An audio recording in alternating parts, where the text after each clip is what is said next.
10 दिवसात तुम्हाला आम्ही रिप्लाय देऊ. जर नाही रिप्लाय तुम्हाला भेटला तर तुम्ही परत आंदोलन करा. आम्ही तुम्हाला रस्त्यावर उठायला येणार नाही बुवा.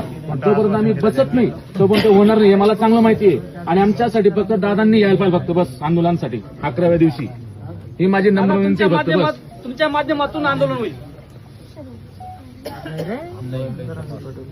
त्याला सोडणारच नाही, त्याची काळजी नको.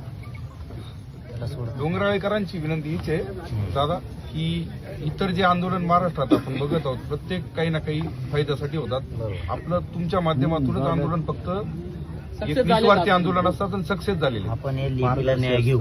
फक्त या लेखीला न्याय मिळाला पाहिजे. कारण या लेखीला न्याय मिळाला पाहिजे. घरात ज्या लेखी आहेत, ज्या मुली आहेत घरात आज, त्यांना भीती आहे, त्यांची भीती दूर झाली पाहिजे. झाली पण पाहिजे ना तेवढी. सर्व भीतीच्या सावटाखाली आहेत. प्रत्येकाला वाटतं की साहेब तर पालकांना सुद्धा भीती निर्माण झाली. कायदा कडक करणं खूप गरजेचं आहे. कोण किती नजरे समोर ठेवू शकतो. कारण या आपला विषयात कायदा असा बलात्कार आहे विषय आहे, छेडछाड विषय आहे. आणि या छोट्या लेकरांचे असे छोट्या मुलीच्या पद्धतीनं बाबतीत हत्या असं करणं, हा. याच्यात बिचारी कायदा जर लाजून कडक म्हणजे झाला त्या ना गोष्टींची काही- तर राज्यात देशात धास्ती निर्माण तेच नाही. कायद्यात जरा कडक करायसाठी तेही बोलतो मी.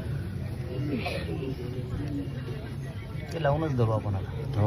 आंदोलनाच्या माध्यमातून आपल्या सरकारनं ऐकलं तर आपल्याकडे आहेच ना जनता. आपल्या असं तर बंद करून टाकू. तुमच्या माध्यमातून